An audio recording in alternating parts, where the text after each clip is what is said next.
Seguimos, señores, con el contenido de la opción de la mañana. Son las 7:34 minutos. Como les dijimos antes de la pausa, Jonathan Peralta es un abogado con más de 11 años de experiencia en los tribunales de la República. También es licenciado en Comunicación Social, mención periodismo. Tiene una maestría en Derecho y Procedimiento Civil de la UAS, notario público desde hace 11 años, abogado desde hace 17 años. Corrijo el tiempo de ejercicio profesional. Tiene diferentes diplomados en Derecho, además una especialidad en periodismo deportivo en la Pontificia Universidad Católica, madre y maestra, y ha sido profesor de Derecho en la Universidad de la Tercera Edad y del Caribe. Así que bienvenido. Aquí está el profesor William Capellán, el señor Michael Miguel Holguín, don Michael, y Patricia Pérez Díaz, una servidora. Bienvenido a la opción de la mañana. Muchas gracias, buenos días y gracias por la invitación a mi profesor, que realmente fue mi profesor. ¿Profesor? Sí, el profesor William fue nuestro profesor cuando estudiábamos comunicación social. Michael, Patricia, muy agradecido por la invitación. Yo te digo a ti una cosa, nosotros estamos de un hombre que no ha perdido el tiempo. No ha perdido el tiempo. Es jovencito No sé, él, yo creo que ni 40 tiene. No llega. No, 38. No ha perdido el tiempo. Son los ejemplos de que cuando se quiere, se puede. Pero hay preguntas, porque no venimos a piropos, sino preguntas. Estábamos conversando antes de abrir la entrevista, el asunto de los derechos y los derechos constitucionales míos y los derechos del otro. ¿Qué tanto, amigo mío querido, qué tanto derecho tengo yo, constitucionalmente hablando, que ese derecho no tendría límite incluso cuando yo le hago daño a otro? Y pongo el ejemplo. A mí nadie me puede obligar a vacunarme, aunque yo arriesgue la salud de Patricia. ¿Cómo usted me maneja esta situación en este momento dado? Mira, la realidad, William, y al público que nos oye, es lo siguiente. La pregunta y la situación que se nos ha creado en el país, y yo diría que en el mundo entero, es bastante compleja. No una solución única. En derecho constitucional todo depende. ¿Por qué digo que depende? Ya es un hecho consensuado que los derechos fundamentales no son absolutos del todo. Pueden ser regulados, inclusive la Constitución y la Constitución Dominicana así lo establece, se pueden regular por ley. Ahora bien, el problema aquí es que coliden ambos o varios derechos fundamentales. El derecho a la salud colectiva o al orden público, el derecho a la integridad personal, pero no solamente eso, también viene el derecho a el acceso a la alimentación, al sistema de salud, entre otros derechos. Entonces, ¿cuál es la situación? La respuesta más agradable al público sería que se te puede obligar, que se te puede cancelar del trabajo, que se te pudiera limitar el acceso a vías públicas, a lugares públicos. Pero entonces tenemos una situación constitucional. Yo tengo derecho al libre tránsito. Yo tengo derecho a la seguridad alimenticia y a la seguridad médica por el Estado. ¿Qué pasará cuando una persona que no esté vacunada vaya a acceder a comprar medicamentos y no tenga tal vez acceso a Internet? El Estado le estará violando un derecho fundamental. Entonces ahí tendríamos una situación de interpretación que evidentemente va a acabar en el Tribunal Constitucional, pero que sin lugar a duda el respeto de los derechos de las minorías debe de prevalecer. ¿Y prevalecer por qué? Si dijéramos que la vacunación es el único medio para contener la propagación del virus, entonces la respuesta sería simple. Hay que vacunarse y debe de votarse una ley que fuera obligatorio. Pero no es así. Usted vacunado puede contagiarse. Puede inclusive, si se contagia, contagiar a otra persona. Las mascarillas, que son otros medios menos agresivos e invasivos, se ha demostrado por estudios que limitan, si ambos la usamos, hasta un 5% de solamente de probabilidad del contagio. Igual que el porcentaje de las mejores vacunas. Entonces, en ese escenario donde ambos derechos o varios derechos van a colidir al mismo tiempo, la respuesta no es tan simple como que el bien común, que el orden público, incluso todos los doctrinarios de relevancia, Atienza, por ejemplo, señalan que la limitación y la protección de esos derechos de minoría se debe precisamente por eso, para evitar que diríamos que la pasión política, que el ardor de la colectividad se imponga y avasalla a minorías. Ese es el grave problema y es el grave punto que aquí tenemos que tener en cuenta. La mayoría han demostrado que hacen cosas y se han hecho atrocidades en procura de la mayoría. Y la historia está ahí. No soy yo quien debe de decir si es o no. La historia está ahí. A nivel histórico, las grandes decisiones, los grandes genocidios, los grandes abusos, las grandes guerras se han dado por el clamor popular. Según lo que tú planteas entonces, Jonathan Peralta, no se debe obligar a la vacuna, según tu exposición aquí en la opción de la mañana. Mira, no solamente es mi planteamiento, inclusive la OMS lo que señala y lo que insta a todos los países no es a la vacunación obligatoria, sino a las campañas de educación, de formación, de promoción y de incentivo a la vacunación. ¿Por qué lo señala? Imagínese usted en un país como Haití, que tiene situaciones culturales y religiosas muy arraigadas y muy radicales, que se imponga una ley de vacunación. Pero no nos vayamos a Haití. Aquí en la República Dominicana, yo quisiera ver un proyecto de ley que proponga la vacunación obligatoria. ¿Cuál va a ser la reacción de la sociedad? Es verdad que tenemos una gran tasa de personas vacunándose y a eso es que apostamos, a que se vacune la gran mayoría de la población, pero no podemos dejar de lado el entender que hay una cantidad que por razones inclusive hasta religiosas no se va a vacunar. ¿Qué vamos a hacer con esas personas? ¿Vamos a hacer un apartheid? Pero entonces, porque, escúchame, para yo cerrar, perdón, en ese caso, la sociedad como sociedad que ha aceptado que, por ejemplo, las camas UCI, prácticamente el 100% de las personas que están ahí son gente que no se ha vacunado. Y que los que ya se han vacunado, que como tú señalabas, pueden ser infectados, pero resisten ese tipo de infección con una facilidad muy grande porque ya el cuerpo tiene una forma de protegerse. Entonces tendría la mayoría, viendo la cosa desde el otro ángulo, que ceder a la minoría. O sea, porque yo no me quiero vacunar, yo entro ahí y no importa que yo infecte a 100, pero yo tengo el derecho a no vacunarme. ¿Por qué? Porque es mi derecho constitucional y el derecho constitucional del otro a proteger su salud. Es complicado. Es complicado, pero yo le diría algo. ¿Cómo usted está seguro que esa persona va a infectarlo a usted y no va a ser al revés? Esa es la cuestión. Es una cuestión médica y es una cuestión científica que hay que demostrar. Yo sé que lo popular, lo que la razón a nivel, yo diría, o la sin razón, manda es que hay que obligar a la vacunación. Y quien les habla es una persona que cree en la vacunación. Yo tengo ya mis 2 dosis de vacuna y creo que científicamente es el camino para la gran inmunidad de rebaño que se propaga y se anuncia bastante. Sin embargo, entiendo también que hay que ser coherente.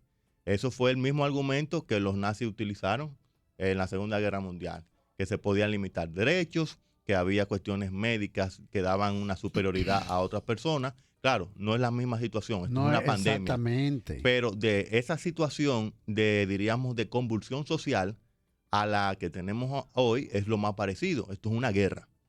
Y en la guerra se toman decisiones muchas veces radicales, pero que afectan las minorías. Y en esas decisiones es que viene, yo diría, el efecto a la posteridad de cómo se ha manejado la crisis, o bien o mal. Mire, el mejor nivel de desarrollo del mundo lo lograron los países nórdicos, escandinavos. Lograron un crecimiento exponencial terrible. Y una de las características de ese tipo de sociedades es el respeto a la ley. Esas sociedades respetan la ley. Tú ves que en impuestos esa gente pagan 40% de su salario y no hay ningún tipo de convulsión. Ellos aceptan eso.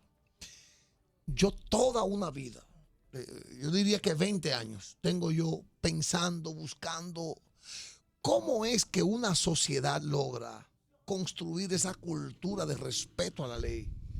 O sea, ¿por dónde comenzar? Porque quiero decirle y aprovechar su presencia aquí, que esta República Dominicana del siglo XXI necesita crear un mecanismo de respeto a la ley y a la Constitución de la República. Ya uno se da cuenta en el tránsito, tú te das cuenta en el tránsito que si no respetamos la ley, aquí no hay tecnología, aquí no hay gestión, aquí no hay gobernanza que resuelva el problema. Pregunta al constitucionalista, ¿Cómo ve usted cómo que la República Dominicana podrá lograr respetar la ley? ¿Cuál es el proceso que debe llevar? Mira, la realidad está ahí y la respuesta no es compleja. La República Dominicana necesita acabar con una sola cosa que se llama corrupción. Cuando usted acaba con la corrupción, usted acaba con todos los demás males. ¿Cuál es el problema? En los países que han atacado la corrupción de una manera efectiva, vamos a ver el caso italiano, que tenía uno de los sistemas más corruptos, hizo una guerra contra la corrupción, pero eso le costó muchas vidas de jueces, fiscales, policías e inclusive criminales, porque cuando usted ataca la corrupción, ataca sectores de poder y de poder económico. Muchos intereses. En la República Dominicana, lamentablemente, nadie quiere aplicar la ley, todo el mundo tiene un amigo, todo el mundo cuando le perjudican, las cosas se acomodan. Vemos como, por ejemplo, la ley de corrupción que tenemos es muy flexible, pero el proyecto del Código Penal no lo endurece, al contrario, lo flexibilizan más y los honorables legisladores dan una explicación un poco, yo diría, infantil cuando dicen que van a haber cúmulos de pena cuando en este Código Penal no se estableció el concurso real de infracciones o el cúmulo real de pena. Y me explico por qué. Lo normal es que el cúmulo de pena se refiere a que si usted cometió diferentes conductas que son penadas con una categoría X cada una, a usted le van sumando. Lo que tenemos en el proyecto de código actual es que a usted no le van a acumular en un mismo proceso las penas. Es decir, si usted violó, mató, atracó, puso una bomba, vamos a ir a la escala que tenemos ahora, la más alta.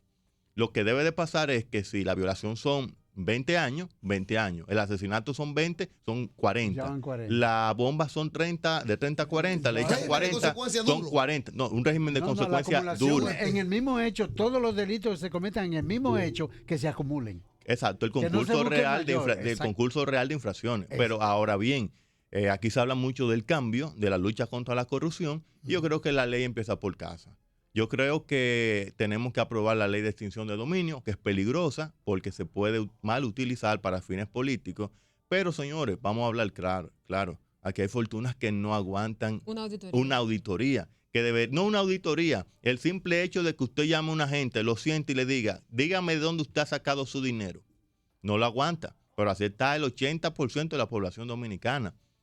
Ese es el punto que si la República Dominicana quiere algún día ser un país institucional, debe de atacar y afrontar con todo lo que eso implique. Jonathan, quiero saber, también queremos tratar contigo el tema del teletrabajo.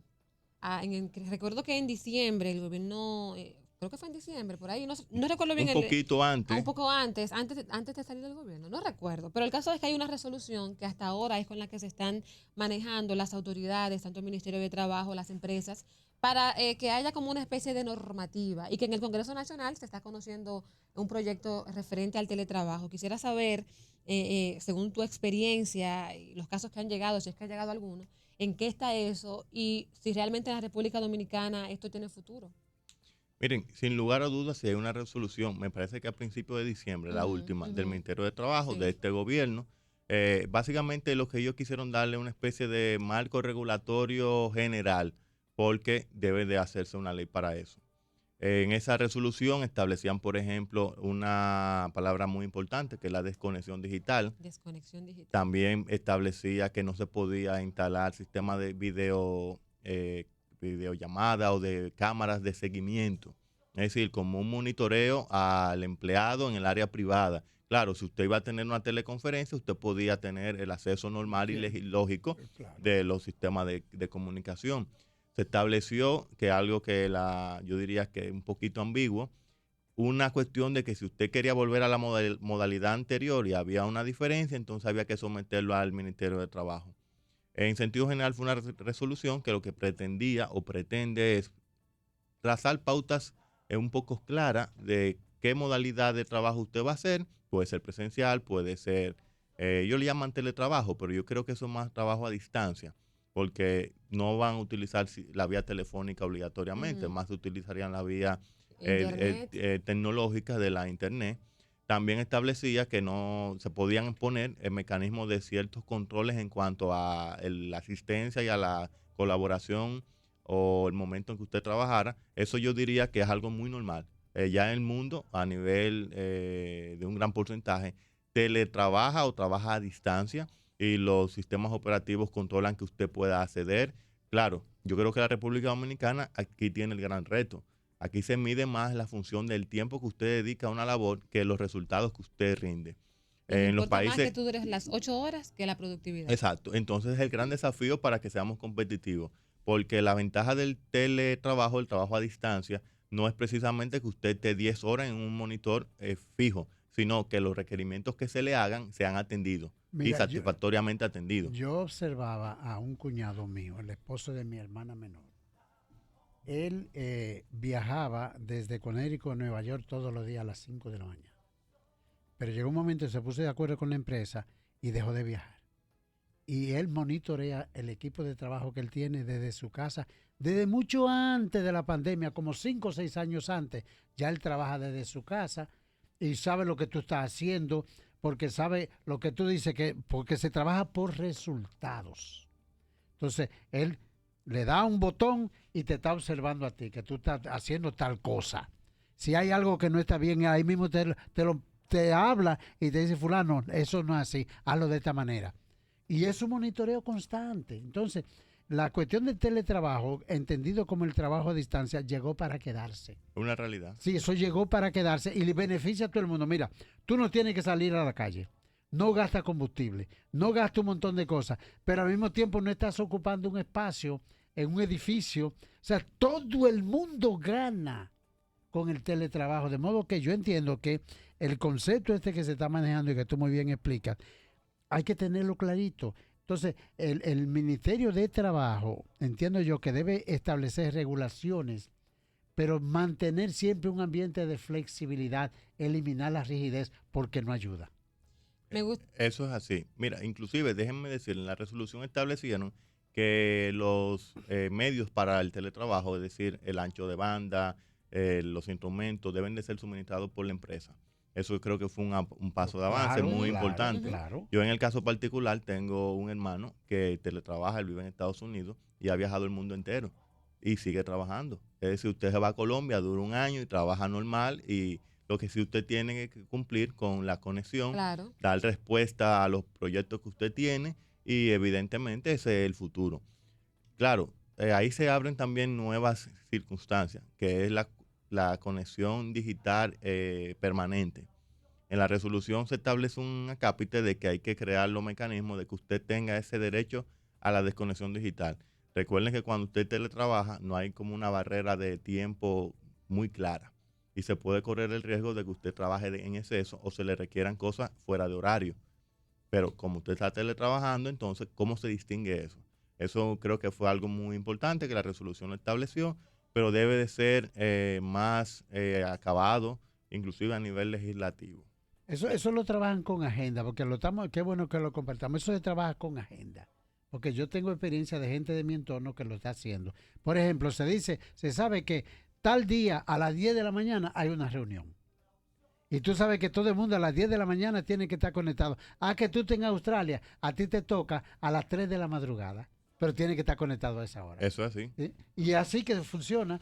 Y óyeme, y está dando resultados. Sí, ha dado resultados. Sí, ese es el futuro. Yo tengo un amigo en Estados Unidos que es a patente federal es un oficial federal de patente, y él trabaja en un campito de la Florida desde su casa. Y el Estado no gasta en instalaciones, él no gasta, como usted bien dijo, en combustible, en el tiempo. En uniforme, en cosas, 50,000. Y yo no soy experto en recursos humanos, pero sí se ha demostrado que el empleado que está contento es un empleado más efectivo y que rinde más y más productivo. Permítame sacarlo del tema del teletrabajo. Adelante. Que ya estamos casi llegando al final. En República Dominicana el sistema de justicia tiene a todos desesperanzados.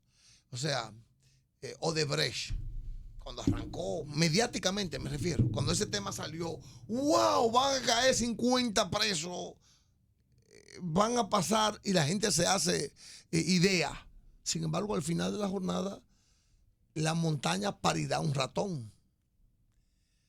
Y casi todos los procesos, el gobierno pasado tuvo 1000 travesuras. Al final de cuentas, al final de la jornada, no va a pasar nada. Y esto es importante porque los dominicanos estamos cansados, hastiados de ver que nunca pase nada. Pregunto, ese sistema jurídico, ¿cómo lo enderezamos? ¿Qué es lo que hace falta? Porque ha habido reformas que han mejorado de verdad la situación, pero falta mucho por hacer. ¿Qué es lo que le falta a ese sistema de justicia para ser lo que el pueblo dominicano quiere que sea? Mira, sin lugar a duda, el sistema de justicia dominicano le hace falta una sola cosa: voluntad política. Sencillamente, usted no puede tener jueces idóneos, ministerios públicos idóneos, si el sistema de selección, aunque en apariencia y en cuanto a la forma está acorde a la Constitución, los elegidos al final, cuando usted analiza los perfiles y analiza los resultados que dan, entonces usted dice que hay un error. A partir de ahí, todo lo demás va a venir en cascada. Si los operadores del sistema no cumplen su rol y no hay un sistema de consecuencia real, no pueden haber cambios ni seguridad jurídica ni transformaciones. Si usted tiene un ministerio público que hace procesos mal llevados y al final tampoco hay sanciones, inclusive en los países modernos, se te perdona más fácil que una persona sea descargada por razones, cualquier razón, a que por un error procesal de los operadores del sistema ocurran esas situaciones. En la República Dominicana, esa es la realidad. Se instrumentan casos malos y nadie es responsable. Bueno, pues agradecemos muchísimo a Jonathan Peralta. El tiempo se ha agotado. Yo tenía otra pregunta respecto a la diputada Rosa Amalia Pilarte López y su inmunidad. Pero ya dice Ansel Castillo que estamos obligados a hacer la pausa comercial. O si tú lo haces en 30 segundos, por favor, así brevecito, ¿qué pasa con ella? ¿Inmunidad parlamentaria? ¿Por qué razón no puede ser procesada? No, ella puede ser procesada. Lo que ella tiene es que un privilegio de que no puede ser apresada mientras dure la legislatura. Cuando cierre la legislatura, si tiene medida de coerción, puede ser detenida. Agosto, por ejemplo, esos 15, 20 días sí pudiera ser con una medida de coerción, y si tiene condena también. Allá la pueden procesar y quien la investiga es la Suprema Corte de Justicia. Pues muchísimas gracias, abogado Jonathan Peralta, aquí en La Opción de la Mañana. Las ha bateado todas. Me da gusto ver que un muchachito que yo conozco, mire esta cosa. A la verdad que qué maravilla. No podemos, ya son las 7:57, vamos a la pausa. Recordándoles siempre que hasta aquí llega la transmisión de Digital 15 y que seguimos por Independencia 93.3 FM y la señal 3 de Aster. Cuando estoy en casa suelo tener el doble de asignaciones, el doble de reuniones online, el doble de archivos por descargar. Hasta tengo que ayudar el doble a mi pequeña con sus tareas. ¿Qué cómo lo hago? Es que mi internet de Triple Play Altis se duplica por mí. Adquiere tu Triple Play Altis y disfruta el doble de velocidad en internet. Además, hasta un 50% de descuento en el pago de la mensualidad durante 6 meses. Altis, hechos de vida, hechos de fibra. ¿Tú quieres salir de lo mismo? ¡Supérate! Hoy con el programa Supérate del Gobierno recibes oportunidades para aprender y emprender para que tu vida y la de tu familia cambien. Conoce más en superate.gov.do. Gobierno de la República Dominicana. En Aster estamos unidos a ti más que nunca para acompañarte a vivir un mundo de emociones, con imágenes que cambian tu vida, porque estamos desde que te levantas hasta que te vas a dormir. Y si no puedes dormir, también, para que compartas todo el tiempo el capítulo de tu mejor temporada o la temporada entera. Festejamos los home runs y las mejores jugadas contigo. Y vamos a mirarte a los ojos aunque los cierres, con planes que se adaptan a tu bolsillo, canales HD, paquetes premium y programación exclusiva con 50 canales de música digital.